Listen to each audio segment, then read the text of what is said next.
Hello, everyone. My name is Tracy Cook with Sachs Healthcare Communications. I'd like to welcome you to our webinar, Our Journey to EHR and Infusion Pump Integration with Shannon Bouchette and Renee Mohammed. This activity is approved for one contact hour for nurses. A link to obtain your certificate will be available at the end of the presentation. The accreditation statement is below. Support for this activity has been provided by Baxter. And now I'll turn the presentation over to our moderator, Donna Klein. Good morning, and thank you for joining our webinar today. My name is Donna Klein. I'm a medical science liaison at Baxter Healthcare. And before I introduce our two speakers, I wanted to let everyone know that if you have questions as the presentation moves along, please use the Q&A function, and then we'll answer all of the questions at the end of the presentation. Our speakers today are two key members of a Smart Pump EHR interoperability project team that took place at Presbyterian Health Services, which is a 9-facility organization located in Albuquerque, New Mexico. And they went live at all 9 facilities in March of this year. So Shannon Bouchette is the Pharmacy Quality and Medication Safety Coordinator at Presbyterian Health Services.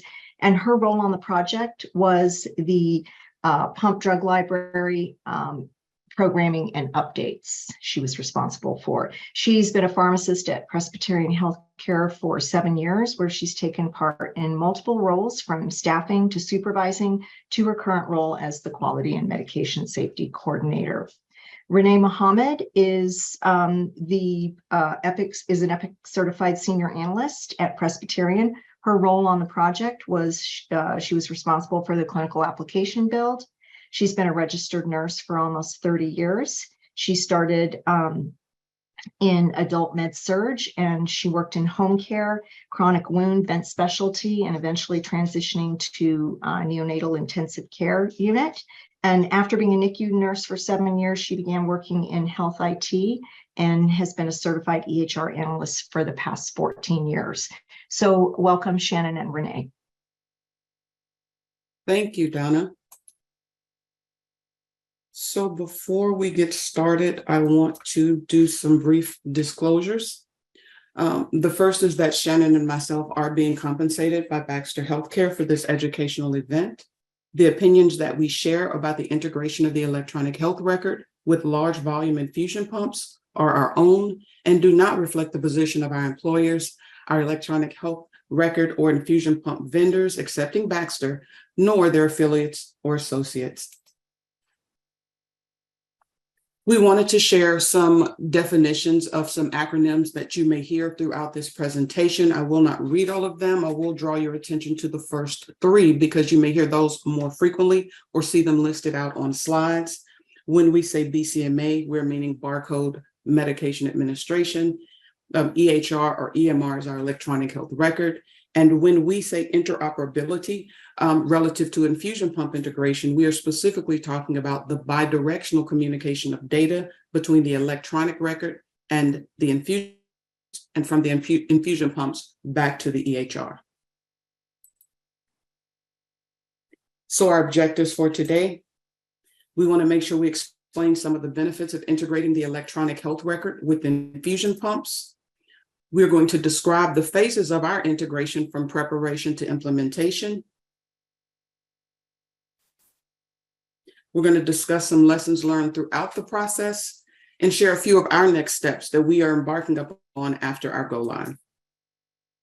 Objective 1, a benefit integration.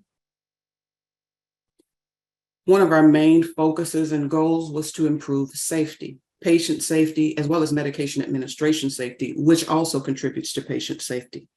We wanted to improve the efficacy and efficiency of and compliance with the administration of infusion, flush, and carrier fluid orders.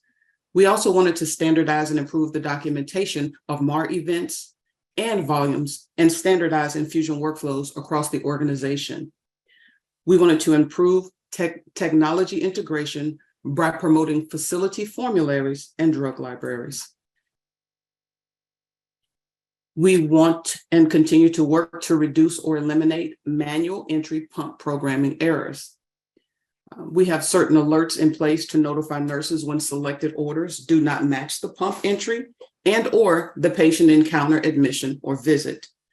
We have the alerts that notify the nurse when entered order details do not match provider orders or pharmacy safety guidelines. We also have alerts to help the nurse understand that primary and secondary infusions, if selected, if they're not compatible, they get an alert. Even with these additional alerts, we still have the goal and are working towards reducing alert fatigue by programming our pumps automatically using the integration workflow. They go the rate, our infusion rates automatically go to a keep vein open or TKO rate for adults, pediatrics, and neonatals at the end of continuous infusions.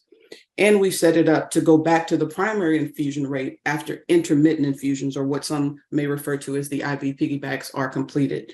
And with our integration workflow and the way the information flows back over to our EHR, busy clinicians do not have to try to manually recall the details of titrations on infusion pumps. They're able to see a full and comprehensive list of all of the actions that occurred on the pump by simply logging into the EHR and reviewing the information and then accepting the information. All right, we're going to move on to objective number 2, phases of integration from preparation to implementation. So just some basic criteria for integration. The EHR should be live for at least 3 months so that people are familiar with the use of it and how to navigate. Infusion pumps should also be live for at least 3 months. And then barcode scanning devices as well should be live for 3 months. The barcode scanning devices we utilized during this were rovers instead of using Epic Hyperspace and those barcode scanners that come with those. Something else to think about are the types of pumps that can be integrated. Obviously, ours is focused on large volume infusion pumps. We do have some plans maybe to go live with syringe pumps or integration, but we also use cassette pumps at our sites as well. So some things that EHR and infusion pump integration takes: time, attention to details, capital investment. So when you're looking at analyst hours or staffing for education or upkeep and EHR and pump vendors, all of that investment with those people, a commitment to re-education and ongoing education and support. And just remember that infusion pump integration is not a quick fix and it won't resolve poor pump practices. So real quick, I'm going to review the timeline that we went through for our project. We started meeting with different pump vendors in 2020 to determine where we wanted to move and what direction we wanted to go with. We did update the pumps to allow for interoperability in January of 2022 in preparation for this interop project. And then our official kickoff for the interop and integration project was in May of 2022. So from June through the time we went live at the end of March with all of our sites, we were building, testing different drug builds, making sure the integration worked, making sure all the new barcode scanners were implemented in the timely fashion, and then prepping any training materials that we would need throughout. And below that, you can kind of see the dates that we rolled out. We had multiple facilities and different sites throughout the enterprise that we were integrating with. And so those are the dates that we went live at different sites along the way, as well as, and that included inpatient and outpatient infusion clinics. And then started wrapping up and moving on towards next steps after that. So review of guidelines and assessment. This is something we started off with using ISMP and ASHP documentation that they have out there with regard to integration and implementation of smart infusion pumps. Something to consider: interdisciplinary stakeholder involvement with guarding the pump use and common issues that might occur. Identify those error reduction strategies among multiple areas. So some of those areas are bulleted here. So infrastructure and hardware. So that includes your networking, your Wi-Fi connection, as well as the functionality that your pumps can have for interop. So like I said before, we updated our pumps in January 2022 in preparation for this integration. Looking at drug library and pharmacy formulary to make sure it's standardized and kind of works in the processes that you're trying to integrate. And then any CQI data, this would be compliance prior to interoperability, dose error reduction software, so your DERs, reviewing your hard and soft limits, as well as any alerts that might be occurring. Another thing to look at is clinical workflow. So this ranges from your physician order entry to your barcode med administration, infusion pump programming, proficiency, primary versus secondary, different carrier fluids, and how nurses generally have their workflow out on the unit. Another thing to look at are safety practices to promote readiness. So we were already monitoring our BCMA data and compliance and metrics. So we were trying to get those up to goal and make sure that if there are any areas that need improvement, we did that prior to our integration as well. Some other considerations as far as preparation. Solidify your foundational workflow steps for providers and clinicians. So improve any CPOE by streamlining your orders, your order panels or order sets, and even preference lists that they would have available to select medications. Update and redistribute resource materials that might be useful for integration. So this includes standards for infusion administration and documentation, tips and reminders for how to use the barcode scanners, as well as the infusion pumps. And then make sure that your in-scope departments have enough pumps and scanners that they can utilize this successfully. And then obviously assess and update your Wi-Fi connectivity across the organization to make sure that it can take on that load of having those connect between your EHR and your pump. And then also consider using huddles or on-site training refreshers or computer-based training to make sure that nurses know how to do the basic workflow. This is just a visualization of kind of what the integration workflow would look like and steps along the way. So you have your provider ordering the infusion. A pharmacist verifies the order. From there, the nurse can prepare the pump, scan the patient med, and pump barcodes to implement that integration and auto programming. Then that information will transmit back to the EHR from the pump, as it did from the EHR to the pump. So our team consisted organizationally. There were multiple organizational leaders involved, including operation and nursing leaders, pharmacy and medication safety leaders, different educators that were both unit and clinic based, as well as SMEs and project managers. And from the information technology side, we had a very large and diverse application team. So from a clinical application team perspective, there were pharmacy analysts, clinical documentation team analysts. We had analysts that represented our emergency department, operating rooms, and training team members. And my function primarily on the team was to make sure that we all communicated. Initially, when you start your project, there is a lot of detailed information, both on your EHR side and on your infusion pump side, that someone will need to have a good understanding of. And then you start just making sure that from all of the different clinical unit perspectives, everyone has an understanding of how integration will work and appear in their area. So there are a lot of similarities, but sometimes different end users' home workspaces look a little bit different. And it's important from a training perspective and from a build perspective that we can anticipate all of those different views that an end user may see in order to help them make it through the workflow electronically. We also had assistance from our interface and infrastructure builders. These are the people who made sure that all of our environments were stood up or set up in such a way that they could accommodate infusion pump integration build, testing and training, and then eventually implementation. So that included our application environment analyst, our interface team analyst, our infrastructure team analyst, and our network team. Because as you heard Shannon mention, and as you'll hear a little bit further in the presentation, making sure that you have good connectivity and that you don't have dead spots where pumps don't connect well in different rooms, or at least being prepared for that, will help you troubleshoot. We also had our biomed technicians who also helped us with the project and preparing for the rollout. So a little bit about our facility and our department scope. Our organization has a total of 9 hospitals, and those hospitals do include 4 urgent care, emergency departments and urgent care departments, 7 infusion. We call them clinics, but in truth, they're areas that can see both inpatients and outpatients.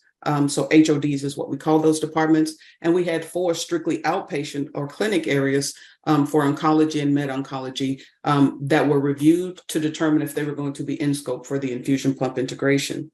In total, we went live with 99 departments. We had 96 departments that were determined to be out of scope departments. And I'm giving you a brief explanation you can see on screen of what we mean by out of scope. Those were those virtual departments or departments where a provider or clinician may log in, but that no patient is actually bedded there. This allows us to route charges, present documentation and different tools for end users, but there is no actual pump integration occurring on those units. And then we decided to come up with a third subset of departments called hybrid departments. For us, these were departments that do administer infusions via the large volume infusion pumps, but they also infuse a lot of infusions via gravity or pressure bags, or they may use syringe pumps most of the time. So we wanted them to have the ability to use the large volume infusion pumps when they needed to, but not have it as a hard stop or a requirement that prevented them from completing other workflows when they needed to. Again, some examples of what our in-scope departments were and what we required. For our in-scope departments, we require them to scan the patient armband, medication barcode, and the on-screen pump barcode. This was the majority of our inpatient units as well as our infusion clinics. Departments that we determined to be hybrid are still required to scan the patient armband and the medication barcode. They have an option to scan the on-screen pump barcode or to skip the on-screen pump barcode scanning, which is not applicable for a workflow. In the event that they do skip barcode scanning on the pump, they are required to enter an override reason for why they're not scanning. And as an organization and an application team, we worked with our clinical informatics experts to determine what some of those additional override reasons could be for those infusions. Again, some examples of hybrid departments for us were our emergency departments and urgent cares, our neonatal ICUs and our nurseries, who sometimes use syringe pumps or may primarily use syringe pumps, and then a lot of our ancillary areas like interventional radiology or MRI. Our out-of-scope departments do not routinely administer patients or admit or bed patients, and we just determined those departments to be out of scope for infusion pump integration. Some examples of those were occupational and physical therapists, as well as our speech therapists. To give you an example of our medication scope, a total of 3,934 medications were reviewed and tested. Of that group, 2,894 medication records were determined to be in scope, and 1,040 medications were determined to be out of scope. There were a total of 1,392 pump entries that would help clinicians program the pump properly. An example of some of our out-of-scope medications were blood, because they're not dispensed by pharmacy, and medications that are primarily ordered or delivered via syringe pump or cassette pump. An example is cyclic TPN, that we left that out of scope. Other than that, everything else was determined to be in scope. Some of the hardware we assessed, reviewed, and made sure that we tested included our armband label printers, our barcode scanners, and then our infusion pumps. We went live with a total of 2,230 infusion pumps. And all of those have to be built into your EHR so that integration works effectively. So our software EHR vendor, pump vendor, both of those we had a lot of success working with and receiving information to understand exactly what we needed to do to make those two things speak to each other. As far as our server environments that we considered, we had a build environment. We also had multiple testing and training environments in addition to our production environment. So we had a lot of opportunities in several environments where we could go in and make sure that all of the different workflows that we tested worked appropriately prior to rolling it out to our end users. As far as our application environments, it matches our server environment. So again, we had build, training, and production environments. And some things that you may want to keep in mind when considering your environments is what your environment refresh or down schedules look like, so that you can be mindful not to overwrite data that is not yet ready for production, but that you need in order to be able to test and in order to train. You may want to review what your standard migration or your data migration and manual build policies are. There may be times when you need to make adjustments in order to do that quicker, or have things go from one environment to a different environment to accommodate your project. And then I would encourage everybody to use good build trackers. It's very good to go back and make notes of not only what your build is, but why your clinical group made some of the decisions that they made in case they need to be reviewed later. For training and support scope, for our go live, we had training analysts available to build and to prep patients in our training environments, so that our end users had very realistic scenarios. We had in-person lab set up so they could go and work through scenarios in addition to just reviewing that type of information using CBTs and online or paper resources. We had train the trainer sessions. So our clinical application team worked very closely with our actual trainers. That included our clinical practice leaders, nursing informatics, and unit-based educators, as well as we provided support and education materials to our help desk. We had rolling end user training because we didn't go live with all of the facilities at the exact same time. So there was rolling and mobile support that included all of the above, including the equipment at each facility, and then clinicians at each facility could sign up to make sure that they got an opportunity to attend and get that in-person training and get that one-to-one communication with the support leaders that you see above. So again, we use computer-based training, in-person learning labs, as well as electronic resources guides that could also be printed out. And then we also made a plan so that we could address training for new hires or anyone who missed training because the available dates initially were not available. Post-implementation and stabilization for us looked like making sure that we had training materials and resources in the form of people, as well as the electronic documents available to train new hires. We also encourage refresher training so that some of the workflows that may have kind of deviated from what we hoped they were and what we standardized, we can encourage and pull staff back to those standardized workflows. We increased at the elbow support for the EHR and the pump vendors and the project team and everyone else initially, but we eventually went to a model where our help desk is the primary fielder of the incidents and tickets that come in, and then they disperse those out to either biomed if it's an actual physical pump that needs to be updated, or to the different application analyst teams, which may include, again, pharmacy, clinical documentation, our emergency department team or something like that. So right now we're in the mode where it's a lot more unit clinic based, and we address them based on the workflows that they're talking about and some of the medications that they're dealing with. For the most part, our standard change control processes did not change. For the course of our actual implementations, we did update our process so that we had a quicker way to move in changes as issues needed to be addressed immediately and then resolved quicker. And now we're back to our standard change control processes.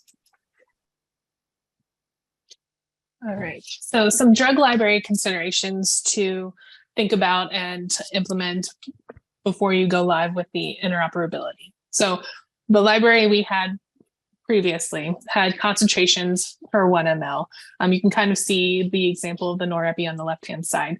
And we had mixed units, so micrograms per mil and milligrams per mil, separate medication entries for pediatrics and adults. And then we also had some combination medications that would have dose limits. So those would be like your Zosyn with the 3.375 gram as a combination with the tazobactam. After and implementation phases to get to interop, we had to change the concentration to a total amount of medication and total volume. So as you can see on the right, the updated norepi has 16 milligrams per 250, for example. We also had to make sure that the same concentration units in the pump match that of the EHR. So here for the norepi example, we decided to standardize to milligrams per mil and remove the micrograms per mil. Also, combining pediatrics and adult infusions, if they share the same drug build in your EHR, so that they can have the appropriate connectivity between the pump and the EHR. Or you could also unlink to allow for different specifics. For example, if you have a pediatric patient that's on norepi, you can unlink the norepi and have those specific pediatric limits built in. For example, a 10 ml per hour KVO for adults and a 2 ml per hour KVO for peds. Another thing to consider are all dosing units available in the EHR should match available units in your pump for continuous infusions. So as you can see, these modifiers here have microgram per minute, microgram per kg per minute, etc. Those are built in because those concentrations are dose unit specific to what they can order in the EHR. Intermittent infusions will be entered as mil per hour. They won't have the specific dosing units associated. Combination medications may need to be entered without drug concentration limits. So for going back to the example of Zosyn, we have to enter that now in mil mode because at least with our EHR, it couldn't take the combination medication to calculate the 3.375 gram. So we had to make it in mil mode in order to make it work with the interoperability. Moving on to a couple more considerations and another example. So in the left-hand side, you can kind of see how in the phenylephrine example, the PICU entries are unlinked to allow for those differences that I was previously discussing with regard to dose rate and infusions, KVOs, custom concentrations, different nomenclature, and multiple medication and concentrations and infusions. So on the left-hand side, phenylephrine is another one that we had separated between pediatric and adults, which we merged into one pump entry and then unlinked the pediatric specific items. So on the right, you can see on the left, on the right picture after integration, the PICU entry of phenylephrine has limited concentrations and has those concentrations specific to that pediatric group that we are using with. And then on the after integration adults, we have multiple concentrations that are used, including a variable to allow for anything that might be a custom made or strays from what our pre-selected concentrations are.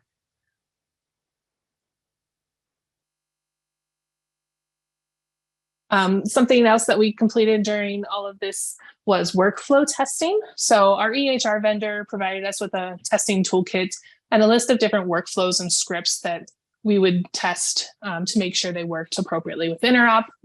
So some of these would include new bag administration, rate change or titration, and it would follow specific steps on what we would do or what a nurse would do as they're administering a medication.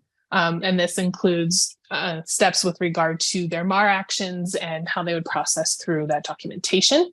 Some of the other things to call out are emergent back association. So if there's an emergency medication that's started and you don't use interop right away because you don't have an order, you can go back and associate that specific medication on the pump to the order once it's placed in the patient chart. Another thing are with regard to our heparin and insulin calculators, we tested those special workflows that are unique to our EHR and to Presbyterian with regard to interop to make sure everything worked appropriately. We also completed negative testing. So this was to ensure that any error messages that a nurse might get were appropriately firing. So this would include a patient ID mismatch, dose rate or volume to be infused that exceeds a maximum, a dose or rate mismatch, an infuser cannot accept program. These are just some of the errors messages that we were able to reproduce along the way to make sure that everything was working according to what was needed and to notify the nurse or the clinician that what they were giving and how to guide them through that. We also completed sample record testing. So each pump entry and EHR infusion or drug entry were assigned a drug alias that was common between the EHR and the pump to allow for that communication. Once the drug alias was assigned, each infusion then required testing and maybe some manipulation to ensure that it communicated appropriately. So each infusion had to be assigned groupers to prompt for and integrate with the pump. This was done on our EHR side. We also had to ensure that the dosing units matched between the EHR and the pump, as I previously described, and then determine what was in scope and out of scope, and make sure that those in scope medications had the appropriate prompts that are needed for integration. We also had Epic IT for clinical nursing with regard to turning on integration using the scope document that was created that Renee was alluding to earlier. The sample record testing specific to the drug entry libraries were completed with 3 Willow pharmacists and 1 medication safety team pharmacist. So once sample record testing was completed, we moved on to full record testing, and this involved the frontline staff. So the drug records in our EHR and drug units were then tested to accommodate for multiple care areas, and to make sure that those different care areas and different medications were working appropriately with the frontline staff and what their normal process is. So we had 1,705 orders placed that were tested by frontline nurses over 3 days. It took 8 pharmacists to enter those orders. We had 10 different workstations set up for the nurses, and there were 20 different test patients. And that, like I said before, included multiple care areas as well as different facilities, so inpatient and outpatient. So there were 20 nurses from the frontline staff that were pulled from staffing, trained to efficiently test these different orders with the new pump processes and programming. And once they went through all of that, we tracked any issues that were occurring. So our clinical informatics, application build analysts, medication safety team members, our EHR and infusion pump vendors and representatives were all on site during this to assist with that issue tracking. This is just a quick summary of kind of the changes that might occur to look for. I'm not going to go over this. It's a summary of what was previously discussed. And I'm going to hand it back to Renee for objective 3. Thank you. Here are some of our lessons learned.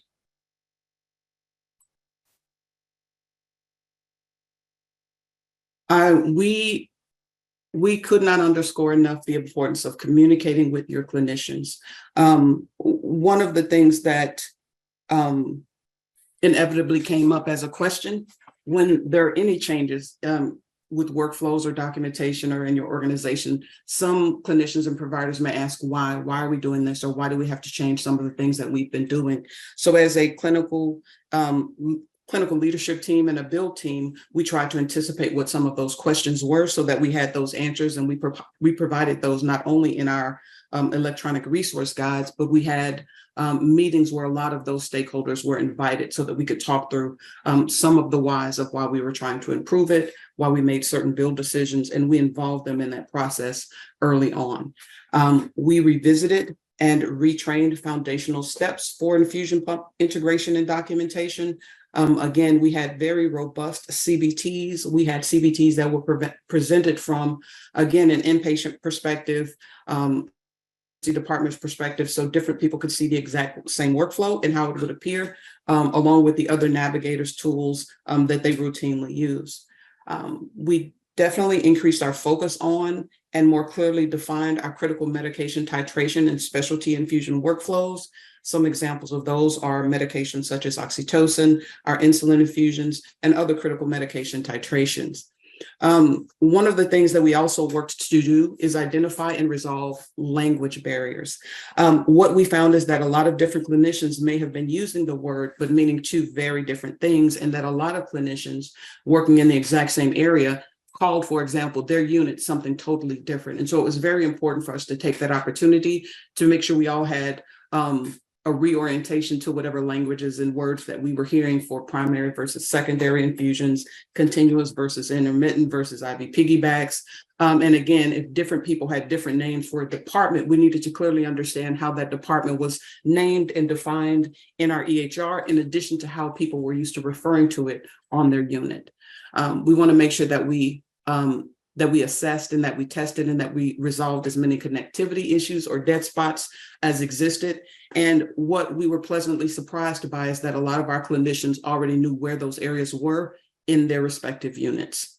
Again, coordinate environment copy downs and data migration events. We did talk about that, but there is or could be a negative to your training environments and to your testing environments if you're not mindful of some of those environment copy downs. Timing and timelines is important. Make sure that you give your analyst and your training team and your clinicians enough time and enough resources to be compliant and to be successful. We encourage you to set them up for success.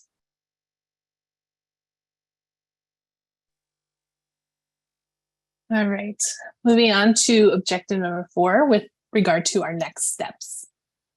So set and work towards achieving more goals. We want to achieve compliance and safety goals with integration. So we would like to start doing this by optimizing some of those specialty workflows.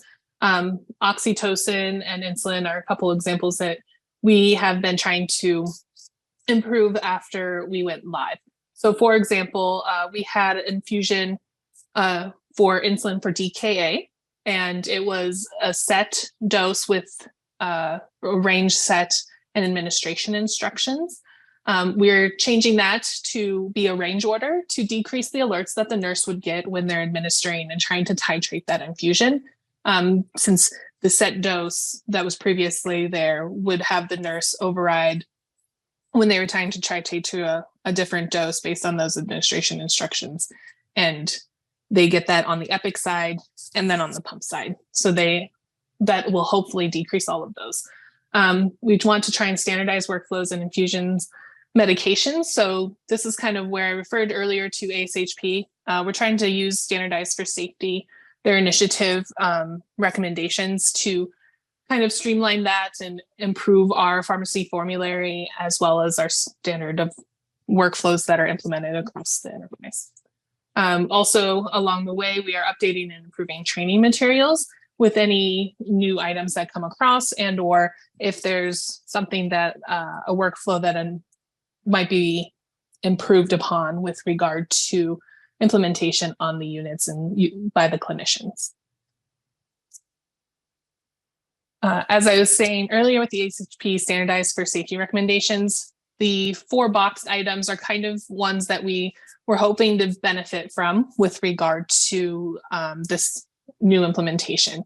So we wanted to improve the technology integration to increase that consistency and reduce the variation to decrease potential dosing errors and improve efficiency. So with all of that, we would improve patient safety to create a seamless transition amongst different phases of care or units. We want to monitor and improve interoperability compliance. So we're using the pump database, DERS reports, and auto programming compliance to kind of track where we are as far as our compliance with interoperability. And then on the EHR side, we also are still monitoring the BCMA data. And there's also new reports with regard to interoperability compliance, which can be filtered down to facility, units, and different medications to kind of see where we might be having issues so that we can move to improve them. Here's a list of the references we used. We just want to thank you for your time. And if you have any questions, please let us know. Thank you, Shannon and Renee, for your presentation today. This activity is approved for 1 contact hour. To obtain your CE credits, please go to www.saxtesting.com/RB. You will need to register at the site, complete the evaluation, the post-test, and upon successful completion, you will be able to print your certificate of completion. Support for today's activity is provided by Baxter. And with that, this ends the presentation. We'd like to thank everyone for joining. Please have a great rest of your day. Thank you.